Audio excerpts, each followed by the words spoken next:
The year is 1945. Victory in Europe is won, but a new, chilling shadow falls across the world. For the first time, humanity grapples with a weapon of unimaginable power, the atomic bomb. This revolutionary device, born from secret scientific endeavors, forever alters the landscape of warfare and civil defense, presenting challenges previously unseen. The bombings of Hiroshima and Nagasaki reveal the devastating potential of atomic energy. A single bomb could obliterate cities, casting a long, terrifying pall over the future. Suddenly, the focus shifts from conventional warfare protection to safeguarding individuals against an invisible, all-encompassing force. The U.S. Army, always at the forefront of national defense, immediately recognizes the gravity of this new threat. Initial assessments and studies begin, laying the groundwork for understanding this weapon's effects. The urgent question becomes how can a single soldier, a single civilian, hope to survive such an attack? The immediate aftermath of an atomic detonation is characterized by a violent, superheated blast wave. This shock wave, traveling at immense speeds, can flatten buildings and cause catastrophic physical injury. It is the most direct and visually striking effect, demanding immediate and drastic protective measures. Understanding the mechanics of this blast becomes paramount. Engineers and physicists within the Army work tirelessly to model its force, its range, and its destructive capabilities. Early research focuses on identifying safe distances and structural resilience against such an impact, moving away from conventional explosives. For the individual, the primary defense against the blast is simple: seek cover immediately. Any solid object, any depression in the ground, can offer a crucial, if temporary, shield.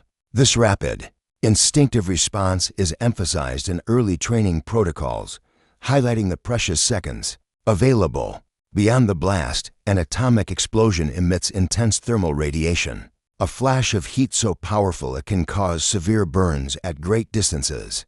This blinding light and searing heat represent another grave danger, capable of inflicting casualties even without direct blast exposure. This radiant energy travels at the speed of light, meaning its effects are almost instantaneous. Clothing, skin, and flammable materials can ignite, posing a secondary fire hazard across the affected area.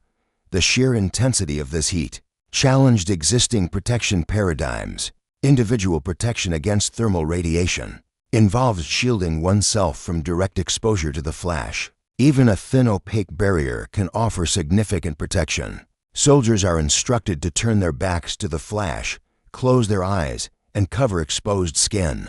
Understanding that seconds are critical, an atomic blast also unleashes a burst of initial nuclear radiation, primarily gamma rays and neutrons. At the moment of detonation, this invisible, silent killer penetrates solid objects and living tissue, causing cellular damage and acute radiation sickness. Its insidious nature makes it particularly terrifying. Unlike the blast or thermal effects, initial radiation leaves no immediate visible mark, yet its consequences are profound and often delayed.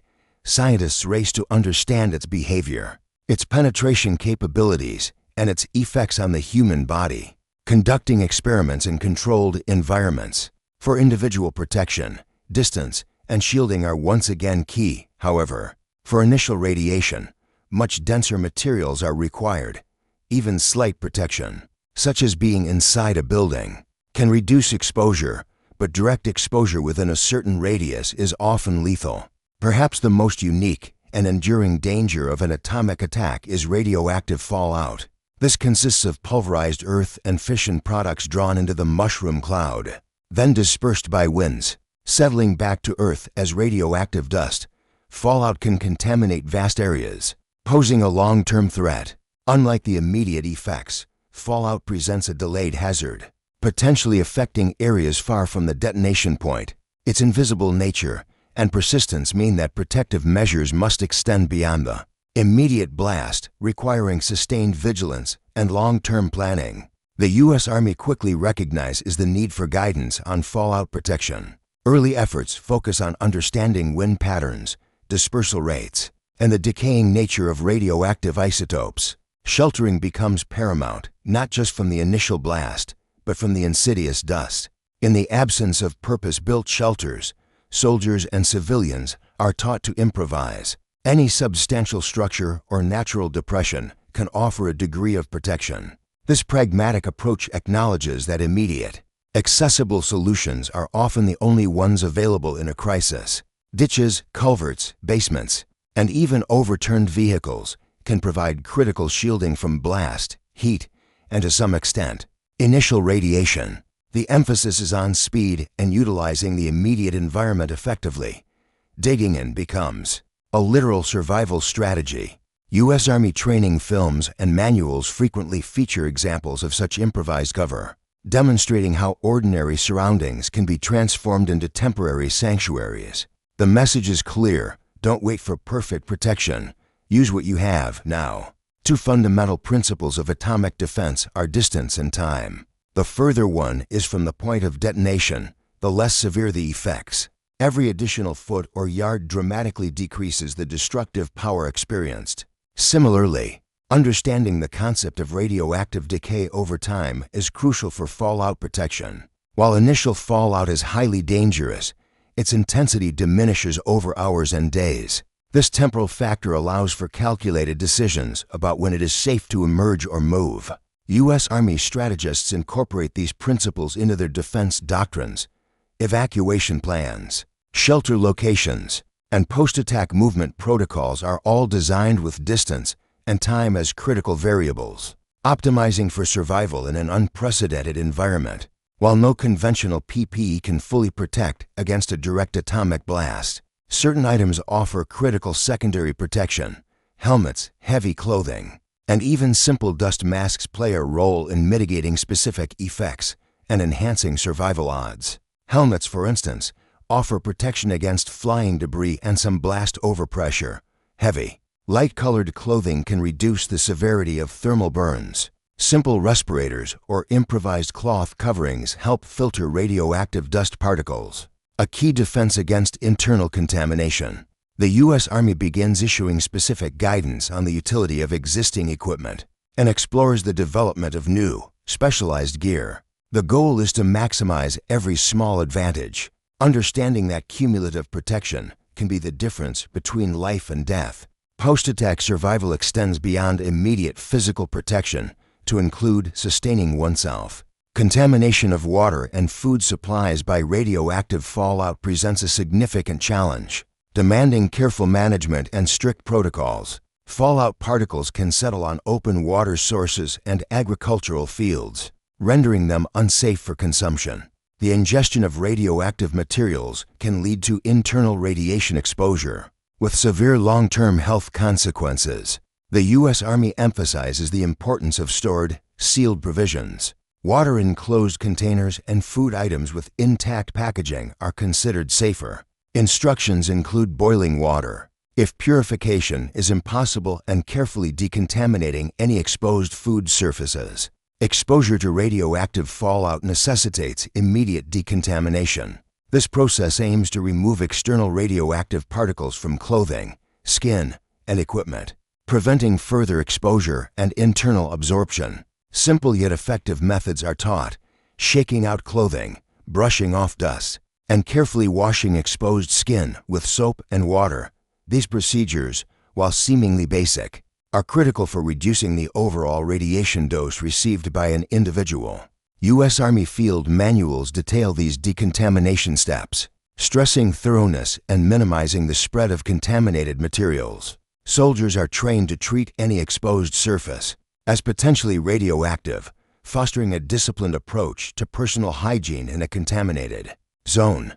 Beyond the physical threats, the psychological impact of an atomic attack is immense. Fear, uncertainty, and the unprecedented nature of the weapon can lead to panic and demoralization.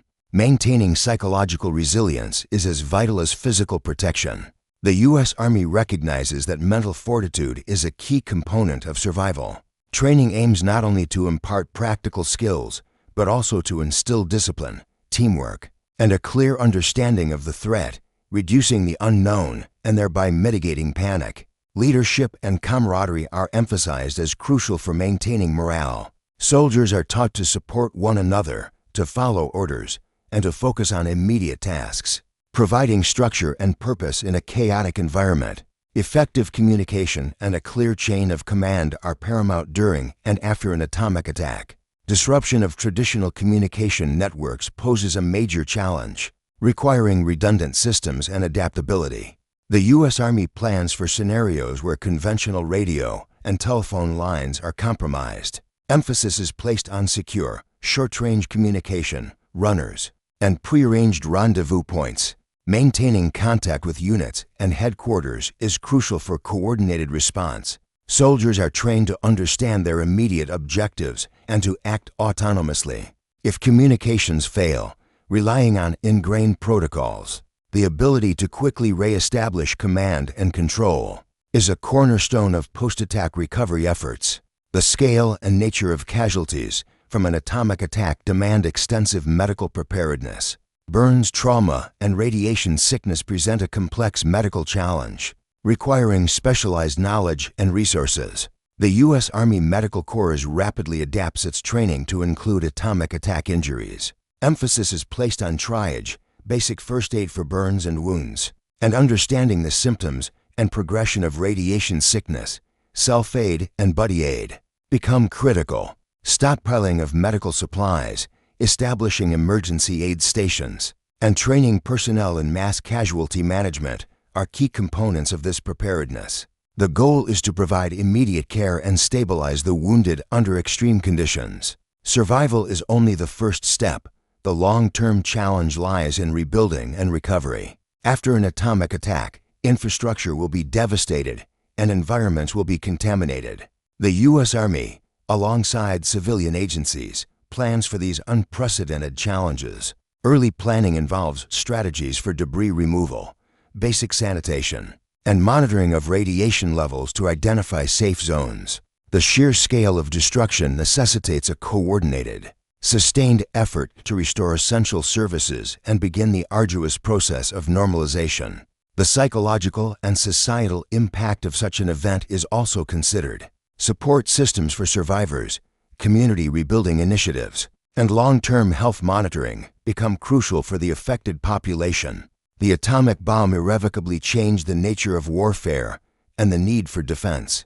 The lessons learned by the U.S. Army during this nascent period of atomic threat shaped subsequent civil defense strategies and military doctrine for decades to come. Individual protection against atomic attack became a core component of training, emphasizing readiness, adaptability, and the critical importance of immediate, informed action.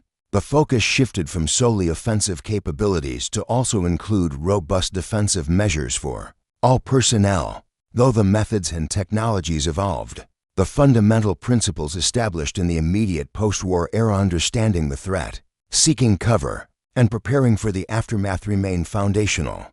The individual soldier, once a target of conventional weapons, now faced a threat of global proportion, forging a new era of vigilance,